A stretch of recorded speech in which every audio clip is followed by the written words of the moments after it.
Hello everyone, welcome back to Lakshmi's library. నేను మీ లక్ష్మి. మన లైబ్రరీలో లక్ష్మీ సుజాత గారు రాసిన శ్రీమతి కథ వింటున్నాం కదా. ఈ కథలోని ఉమ పెళ్ళి వైభవంగా జరిగిపోగానే భర్త రూపంలో తను ఊహించిన విధంగా లేకపోయినా తను చూపించే ప్రేమాభిమానాలతో ఉమ కూడా భర్తపై ప్రేమ అభిమానం పెంచుకుంటుంది. వీరిద్దరూ భర్త ఉద్యోగరీత్యా ఢిల్లీలో ఉంటుంటారు. కానీ అత్తింటి వారి విపరీత ధోరణుల కారణంగా భర్త కూడా వారు ఏం చేసినా కరెక్ట్ అని వారినే సమర్థిస్తూ ఉండటం మూలంగా ఉమ చాలా మానసిక సంఘర్షణకి లోనవుతూ ఉంటుంది. ఈ క్రమంలో ఎంతో కాలం తర్వాత తన అత్తగారింటికి అమ్మగారింటికి తీసుకెళ్తానని బయలుదేరిసిన భర్త చివరికి ఉమా వాళ్ళ అమ్మగారింటికి తీసుకెళ్లకుండానే ఢిల్లీకి తిరిగి రావాల్సిన పరిస్థితులు అత్తింటి వారు కల్పిస్తారు. ఇంతవరకైతే విన్నాం కదా. ఇక ముందు ఈ కథ ఏ మలుపులు తిరగబోతుందో చూద్దాం. మరి ఇంటికి రాగానే మా వారిని కడిగేయాలని కళ్ళు మూతలు పడుతున్నా బలవంతంగా తెరుస్తూ కూర్చున్నా. ఇంకా ఆగలేకపోతుంటే మొహం మీద చల్లటి నీళ్లు కొట్టుకున్నా. ఏంటి ఈ మహానుభావుడు ఇంకా రాలేదు, 12 అయింది, ఎప్పుడు ఇంత లేట్ కాలేదే అనుకోగానే మనసెందుకో కీడు శంకించింది. బండికి ఏమైందోనని, ఆయనకు ఏం జరగకూడదని తెలిసిన దేవుళ్ళందరికీ దండాలు పెడుతూ కాలుగాలిన పిల్లిలా తిరుగుతున్నాను. ఇంతలో బైక్ సౌండ్ వినపడి పరుగున బాల్కనీలోకి పరిగెత్తా. ఆయన బండి చూడగానే పెరిగిన గుండె వేగం తగ్గింది. ఇంకా దడగానే ఉంది. కాలింగ్ బెల్ కొట్టకుండానే తలుపు తెరిచాను. కోపంగా ఉందామని ఆయన మొహం చూసి ఆగిపోయా. మొహం అంతా పీక్కుపోయి కళ్ళు ఎక్కడో తేలుతున్నట్లు, నడవలేక నడుస్తున్నట్లుగా భారంగా వచ్చాడు. తాగి వచ్చాడా అనే డౌట్ వచ్చింది. చాచా, అలాంటి అలవాట్లు లేవులే, మరి ఎందుకు అని పరీక్షగా చూసా. ఎందుకో అనుమానం వచ్చి ఒళ్ళు పట్టుకుంటే నిప్పుల కొలిమిలా ఉంది. గబగబా చేతిలో ఉన్నవి తీసుకొని లోపల పడుకోబెట్టి షూ విప్పుతూ, ఇంత జ్వరం పెట్టుకొని ఎలా వచ్చారు అని కోపడుతూ షర్ట్ విప్పి తడిగుడ్డ పెట్టా. జావ కాచి వద్దంటున్నా తాగించా. మా అత్త వాళ్లకు జలుబు జ్వరం ఇలాంటివి ఏమొచ్చినా టాబ్లెట్స్ వేసుకునే అలవాటు లేదు. ఇంటి వైద్యం, కషాయాలు తాగి తగ్గించుకుంటారు. మా అత్త ఇవి మాత్రం నేర్పింది. కషాయం కాచి కొంచెం తాగించి రాత్రంతా ఆయన పక్కనే కూర్చొని టెంపరేచర్ చెక్ చేస్తూనే ఉన్నా. ఎందుకో తెలియటం లేదు, బాధ కలుగుతుంది. తన మీదన్న కోపం ఎటుపోయిందో ఏమో. మూసిన కన్ను తెరవకపోయేసరికి ప్రాణం గిలగిలా కొట్టుకుంటుంది. ప్రేమ అంటే ఇదేనేమో. సినిమాల్లో చూపించే ప్రేమలకు నిజ జీవితంలో జరిగే ప్రేమలకు చాలా తేడా ఉంటుంది. ఐ లవ్ యూ అని చెప్పుకోవటాలు, నువ్వు లేకపోతే నేను లేను, ఇలాంటి డైలాగ్స్ లేవు. తన కోసం తాపత్రయపడే గుండెకు తెలుస్తుంది బాధేంటో. ఉదయానికల్లా జ్వరం తగ్గుముఖం పట్టింది. చెయ్యి ఆసరాగా బాత్రూమ్కి తీసుకెళ్ళి తడిగుడ్డతో ఒళ్ళు తుడిచి డ్రెస్ వేసి ఇడ్లీ తినిపించి నా పనులు చకచకా చేసుకొని మళ్ళీ ఆయన పంచన చేరాను. అప్పటికి కొంచెం తేరుకొని ఫోన్ చేసి లీవ్ అడిగాడు. మధ్యాహ్నం తేలిగ్గా అరిగిపోతుందని మిరియాల రసం పెట్టి తినిపించా. పళ్ళెం సింక్లో వేద్దామని వెళ్తుంటే, ఉమా నువ్వు తిన్నావా అని అనుమానంగా అడిగాడు. ఇద్దరం కలిసి తినేది రాత్రిపూట కావటంతో శంకర్ వచ్చేదాకా తినకుండా ఉంటా. రాత్రి అతని పరిస్థితి చూసి ముద్ద దిగలేదు. వండినవన్నీ అలాగే మూతలు పెట్టేసింది. పొద్దున 2 ఇడ్లీలు తింది అంతే. అనేసరికి తనే వెళ్ళి అన్నం తీసుకొచ్చి తినిపించాడు. ఇలా అయితే నీ ఆరోగ్యం ఏం కాను అంటూ తను పెడుతుంటే కొత్తగా ఉంది. అది సంతోషమో దుఃఖమో తెలియదు. కన్నీళ్లు మాత్రం జాలువారాయి. నాకు ఊహ తెలిసాక ఎవ్వరు కూడా ఇలా తినిపించలేదు. అనే కంటే తినలేదంటే బాగుంటుంది. ఎవరైనా పెడితే నాకు నచ్చదు.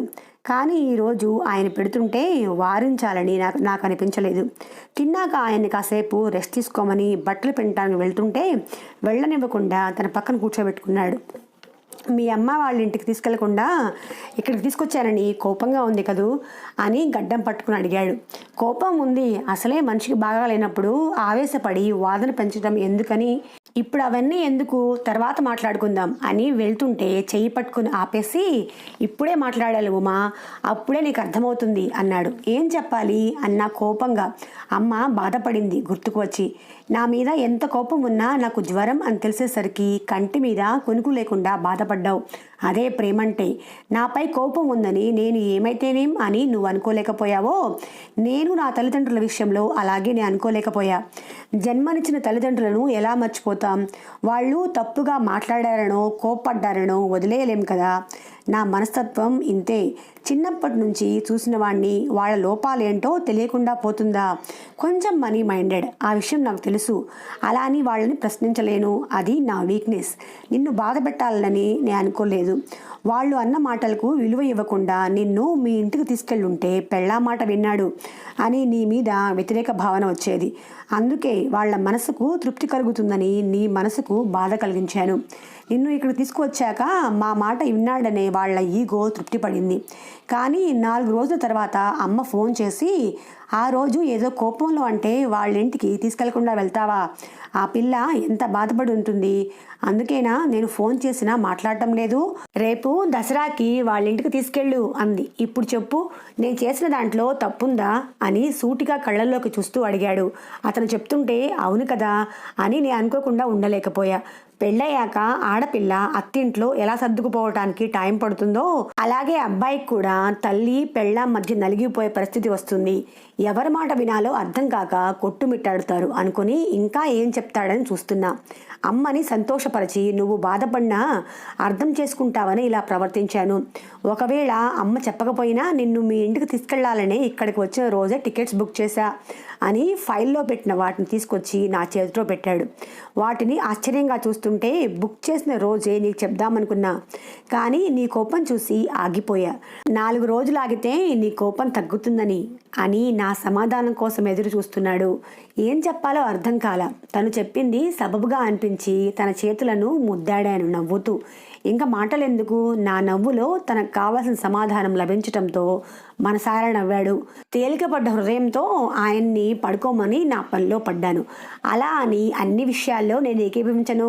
తను చెప్పిన విధానానికి చూపించిన ప్రేమకు కరిగిపోయాను అంతే అన్నట్టుగానే మా ఇంటికి వెళ్ళాం.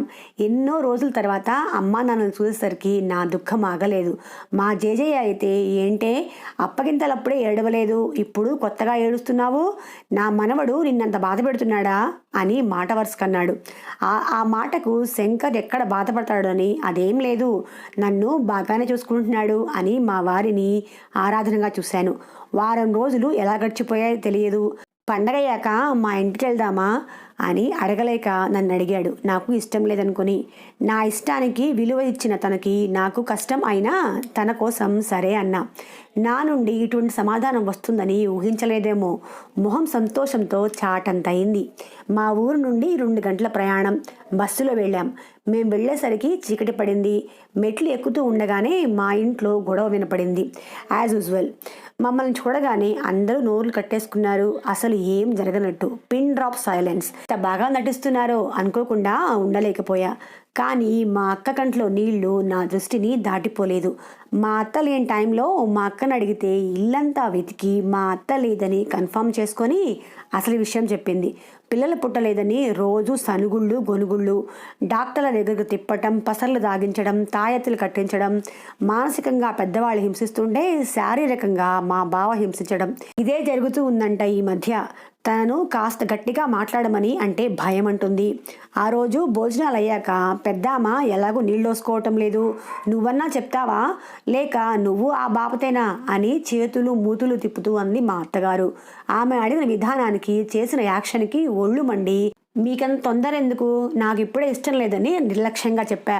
అంతే. ఆ మాటను పట్టుకొని, ఏమ్మా తల్లి ఇప్పుడే వద్దా, ఇంకెప్పుడమ్మా, మీరు ముసలోళ్ళు అయ్యాక అని వెటకారంగా వినటానికి అసహ్యంగా ఉండే మాటలు మాట్లాడింది. నాకు తిక్కరేగి మాటకు మాట సమాధానం ఇచ్చా. చిలికి చిలికి పెద్ద గొడవగా మారింది.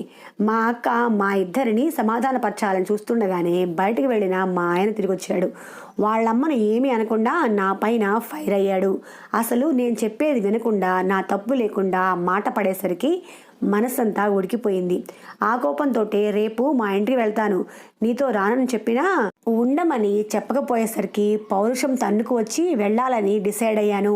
మరుసటి రోజు నేను మా ఇంటికి వెళ్లకుండానే ఆగిపోవాల్సి వచ్చింది.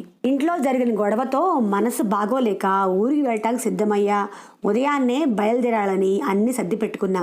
ఆయన ఒక్కసారన్నా వెళ్ళొద్దు అంటాడని ఆశపడ్డా. గొడవ జరిగిన తర్వాత నాతో మాట్లాడింది లేదు, చూసింది లేదు. ఎదురుపడినా పక్కకి తప్పుకున్నాడు. రాత్రి కూడా వాళ్ళ అమ్మ నాన్నల దగ్గరే పడుకున్నాడు. ఆయనకే అంత ఉంటే నాకెంత ఉండాలని పలకలేదు. ఆ ఆలోచనలతో మధ్యరాత్రికి నిద్ర పట్టింది.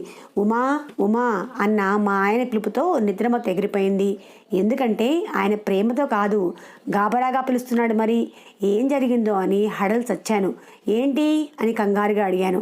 వదిన కళ్ళు తిరిగి పడిపోయింది, హాస్పిటల్కి వెళ్ళాలి అనగానే అర్థం కాలేదు. కన్ఫ్యూజన్లో అక్క దగ్గరికి వెళ్ళాను.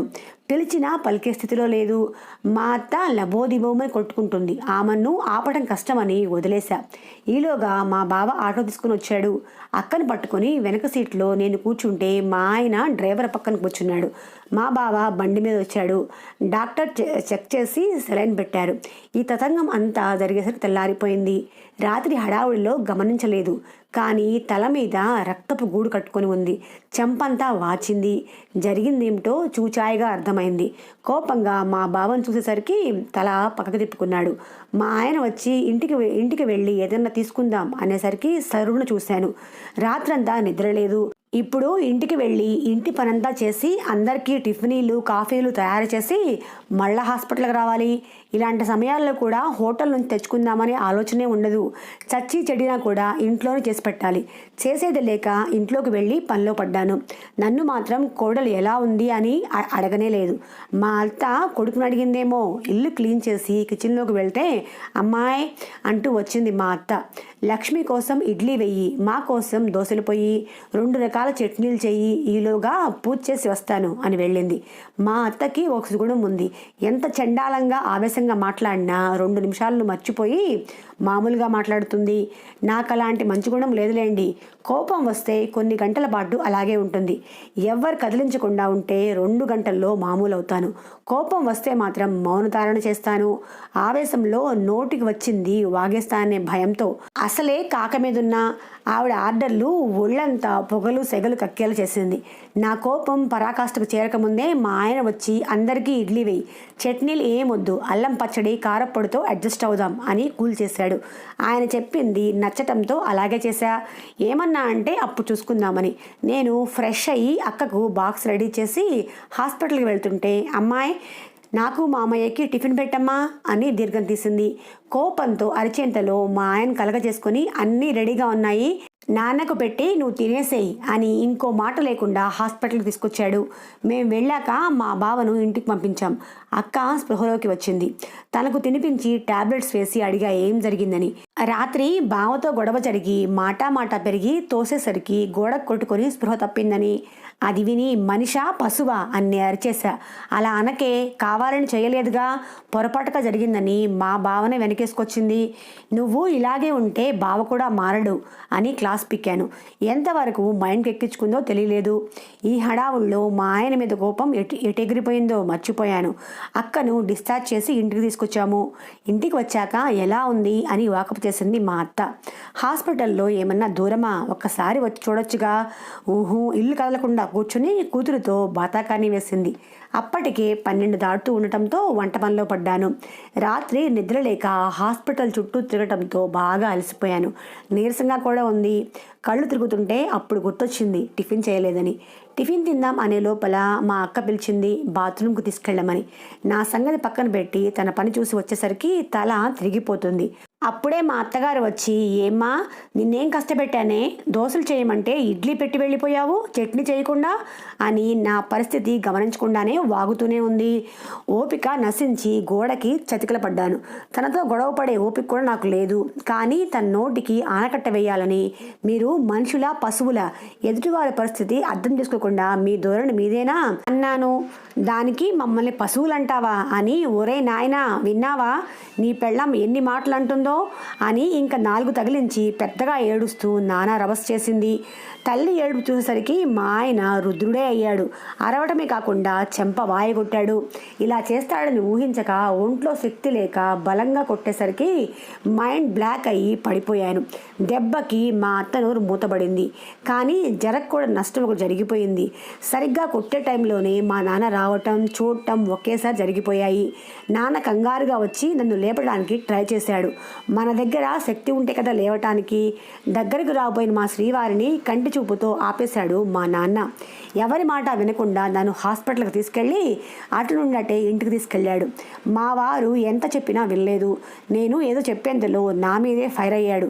నాన్నకు మామూలుగా ఏ విషయానికి కోపం రాదు, అటువంటిది ఆయన కోపం వచ్చిందంటే తట్టుకోలేం.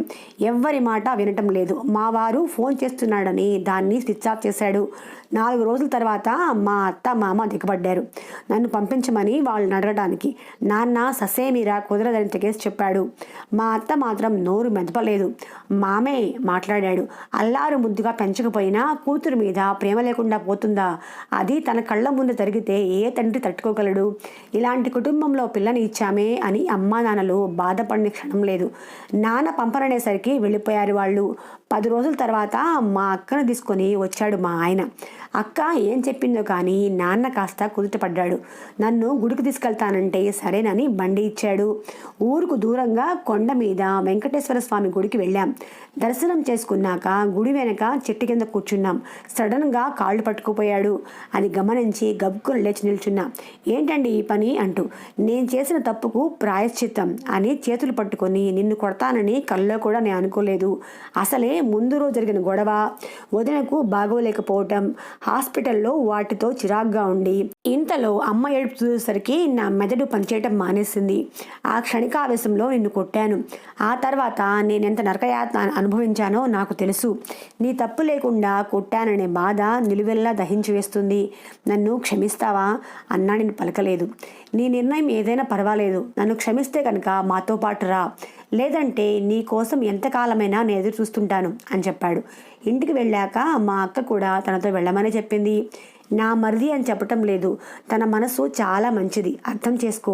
నిన్ను కొట్టినందుకు ఎంత బాధపడ్డాడో నా కళ్ళతో చూశాను. మీ బావతో శంకరంని పోల్చుకోకు. నాకు ఆ ఇంట్లో సపోర్ట్ అంటే శంకరే. అందుకే చెప్తున్నా, తనను వదులుకోకు అని చాలాసేపు చెప్పింది. వాళ్ళు తిరిగి ప్రయాణం వెళ్తుంటే నాన్న నీ నిర్ణయం ఏంటి అని అడిగాడు. మీకు ఇష్టమైతే అని ఆగిపోయా. నా మనసులో భావం అర్థమైందేమో నవ్వుతూ ఆశీర్వదించాడు. వస్తాం మామయ్య అని మావారంటే అలాగే వెళ్తూ వెళ్తూ దీన్ని కూడా తీసుకెళ్ళు అని నన్ను ఆయన చేతిలో పెట్టాడు. మావారు ఎంత సంతోషపడ్డారో తన కళ్ళల్లో కనిపించిన మెరుపులే తెలిపాయి. ఇక మా అత్తగారింటికి తీసుకెళ్లకుండా ఢిల్లీకి తీసుకెళ్ళాడు. ఇంటికి వెళ్తే ఏం గొడవ జరుగుతుందో అనుకున్నాడో తెలియదు. నన్ను విజయవాడలో మా పిన్ని దగ్గర డ్రాప్ చేసి మా అక్కను తీసుకొని వాళ్ళ ఇంటికి వెళ్ళి నా లగేజీ తన లగేజ్ తీసుకొని వచ్చాడు. నేను కూడా ఫోర్స్ చేయలేదు వస్తానని. వెళ్ళిన వారం తర్వాత అక్క ఫోన్ చేసి శుభవార్త చెప్పింది, నేను పిన్నిని కాబోతున్నానని. దాంతోపాటు మంచి కబురు కూడా చెప్పింది. బావ ఇప్పుడు కొట్టడం మానేశాడని, ప్రేమగా చూసుకుంటున్నాడని. పుట్టబోయే బిడ్డ వాళ్ల మధ్య ప్రేమను పెంచింది. ఇది ఇలాగే కొనసాగాలని కోరుకున్నాను. కొన్ని నెలల దాకా మా ఇంటికి అత్తింటికి వెళ్లకుండా అక్కడ చుట్టుపక్కల తిరిగాం. అక్కకు సీమంతం చేస్తున్నాం రమ్మని కబురు పెట్టింది మా అత్తగారు. ఆ టైంలో నాకు ఇబ్బంది రావటంతో వెళ్ళలేకపోయా. మా అక్క డెలివరీకి వాళ్ళ పుట్టింటికి వెళ్ళింది.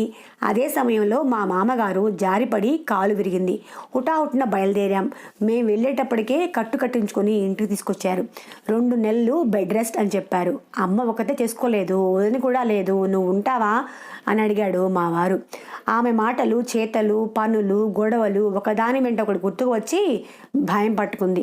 నేను ఏమీ మాట్లాడకపోయేసరికి నీకు ఇష్టం లేకపోతే వద్దులే, ఎలాగోలా నేను తిప్పలు పడతాలే అని బాధగా మొహం మార్చుకున్నారు. ఆయన బాధ చూసి సందిగ్ధంగానే ఉండటానికి ఒప్పుకున్నా. వారం వారం వస్తానని ఒక్కడే వెళ్ళాడు.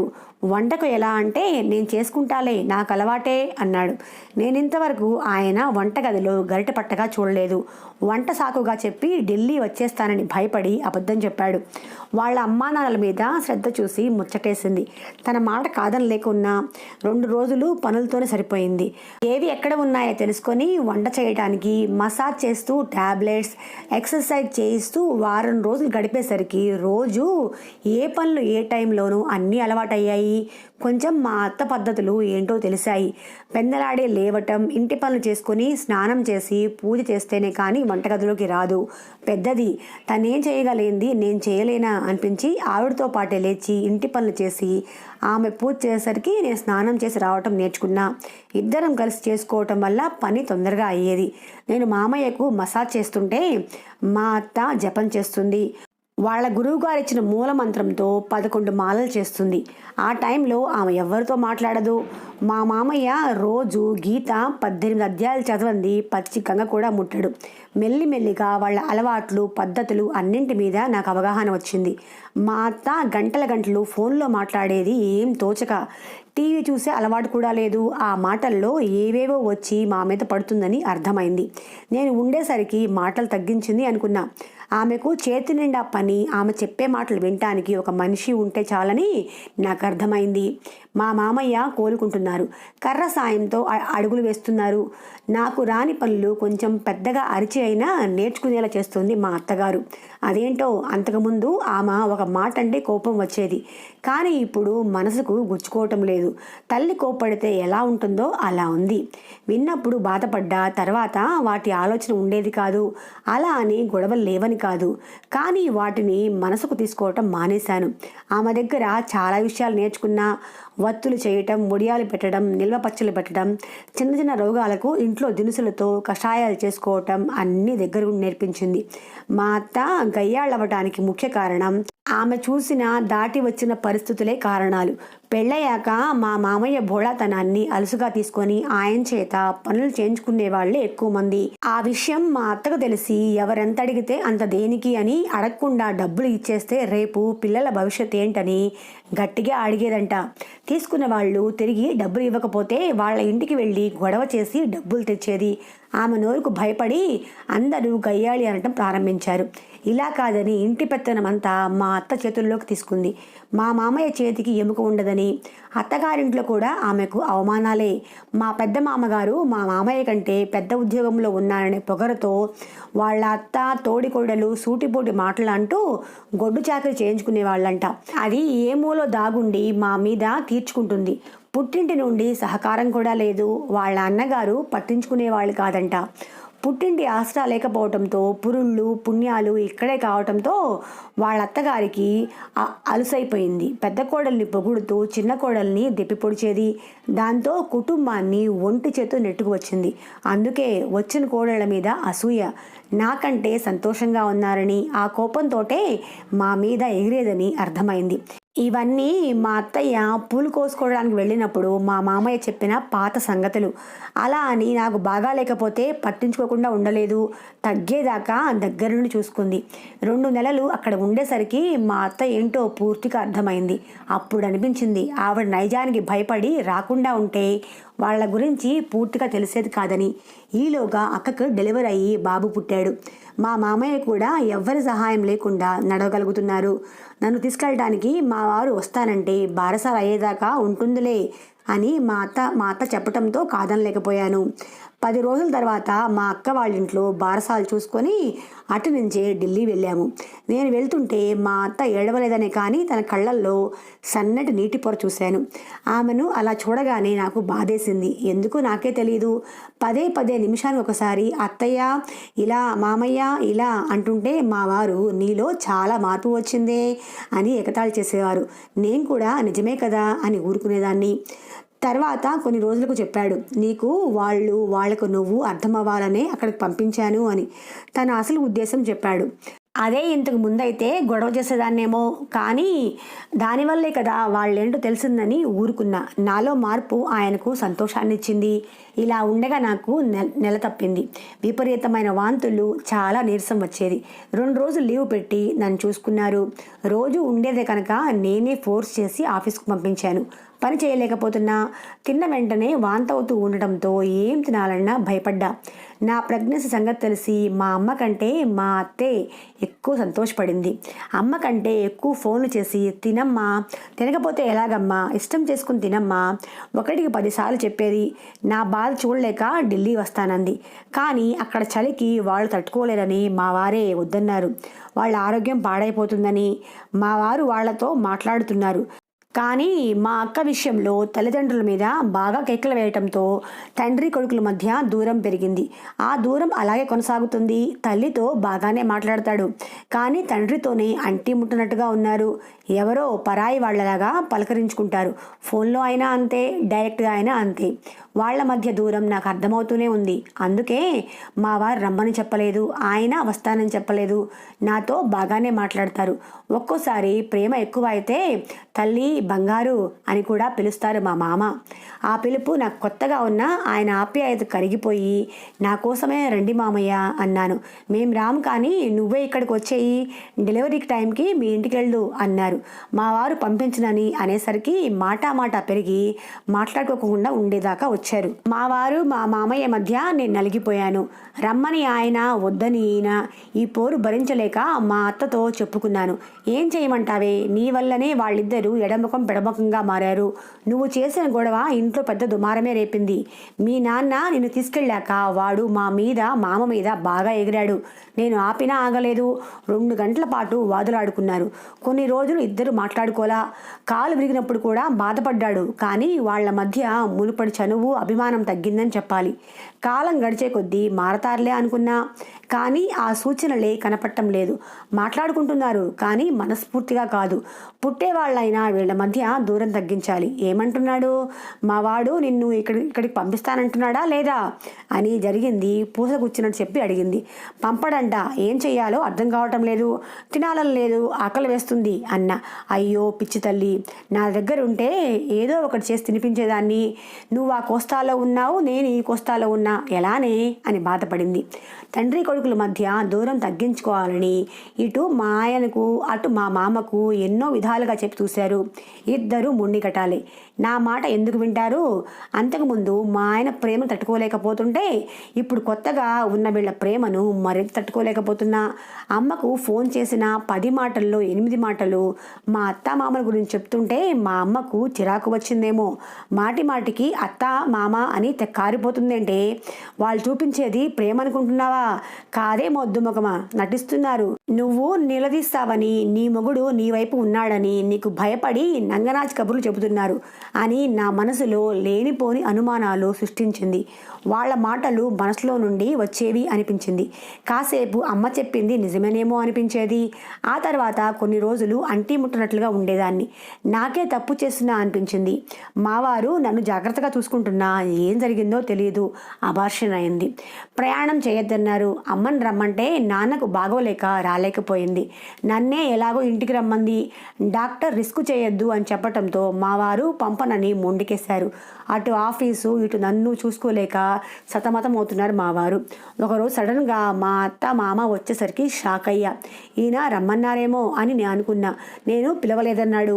ఇంత ఇబ్బంది పడుతూ మాకు చెప్పాలని మీకు అనిపించలేదా అని ఇద్దరు మా మీద గయ్యమన్నారు.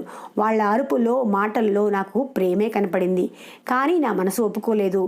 మా అమ్మ చెప్పిన మాటల ప్రభావంతో రావటం పనిలోకి దిగిపోయింది మా అత్త. నన్ను ఒక్క పని ముట్టుకొనివ్వలేదు. అన్నీ తనే చేస్తుంది.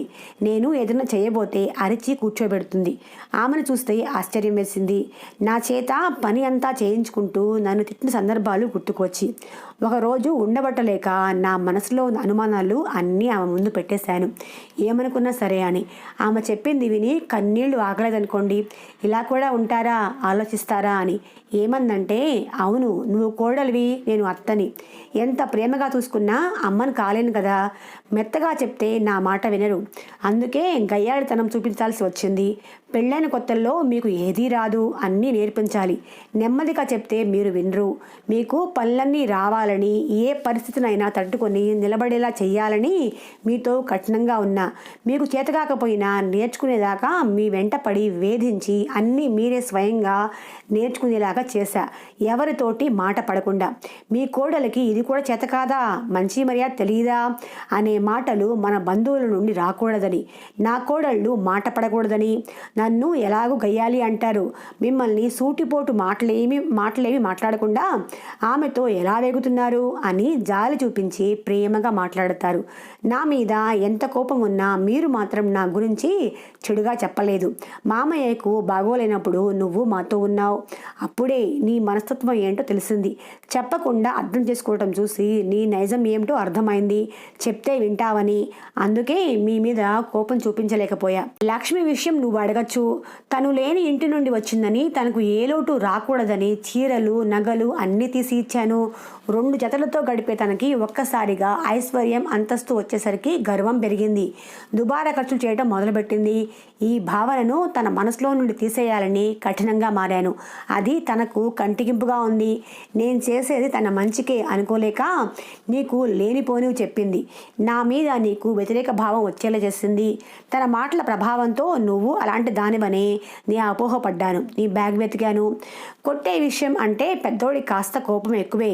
వాడికి ఎదురు చెప్తే చెప్పటమేమీ ఉండదు, కొట్టడమే. వాడికి నచ్చ చెప్పాలని చూశాను, కానీ మా చెయ్యి దాటిపోయాడు. వాడిని ఏమనలేక కోడల్ని సర్దుకుపోమని చెప్పేదాన్ని. పిల్లల గురించి పోరు పెట్టడం అంటావా?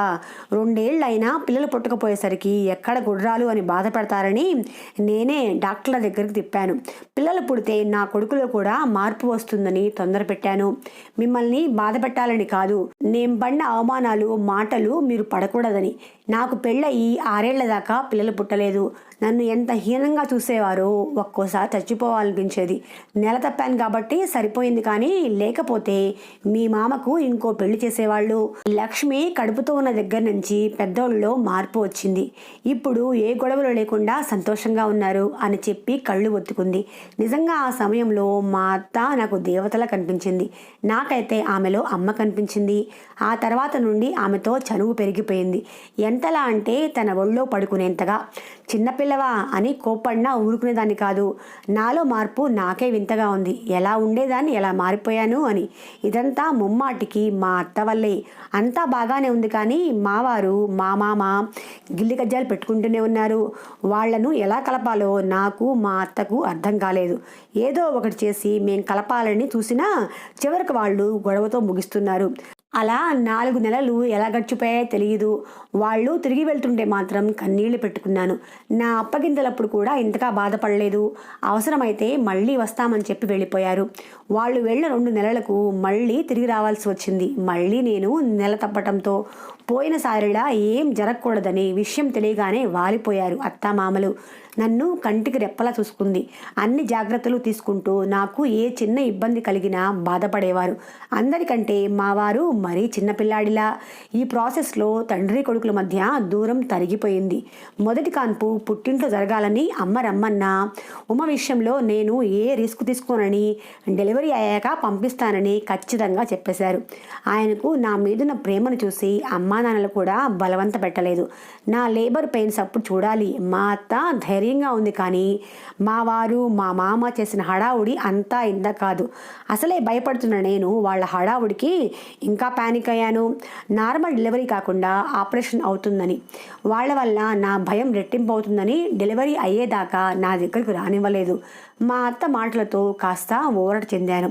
ఆమె చెప్పినట్లుగానే సుఖప్రసవం అయింది. నేను కోరుకున్నట్లుగానే అమ్మాయి పుట్టింది.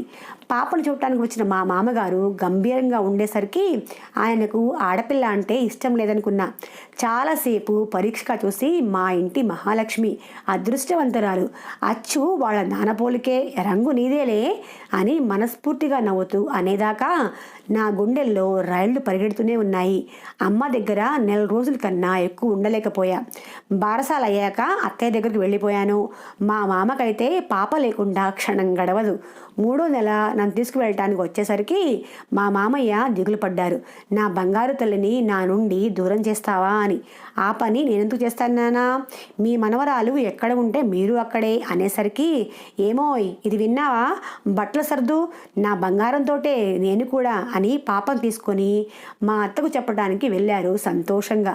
అది చూసి మా వారి మొహంలో విరిసిన హాసాన్ని ఎన్ని కోట్లు పెట్టినా తేగలను అనిపించింది. ఆయన్ని దరహాస వదనాన్ని కళ్ళల్లో నింపుకుంటూ ఈ నెలన్నయ్యను ఆ రోజు కాదనుకుంటే ఇంత మంచి కుటుంబం నాకు దొరికేదా అనుకున్నా. పెళ్ళి అనగానే ఎన్ని భయాలు, అపోహలు, మా అత్త ప్రవర్తన, అక్కాబావాల గొడవలు, వీటన్నిటికీ భయపడి పారిపోయి ఉంటే ఈరోజు నేను సంతోషంగా ఉండే ఛాన్స్ను పోగొట్టుకునేదాన్ని. అర్థం చేసుకునే భర్త, సొంత బిడ్డలా చూసుకునే అత్తామామలు, ముద్దులు మూటగట్టే నా కూతురు, ఇంతకంటే ఈ శ్రీమతికి ఏం కావాలి? మొత్తానికి శ్రీమతి కథ సుఖాంతమైంది కదా. మీ ఫీడ్బ్యాక్ని కమెంట్ సెక్షన్లో తప్పకుండా తెలియజేయండి. ఇంకా మరిన్ని మంచి మంచి కథలకై మన ఛానల్ని లైక్ చేయండి, షేర్ చేయండి, ఇంకా సబ్స్క్రైబ్ కూడా చేసుకోండి. మీ లక్ష్మి. Thank you.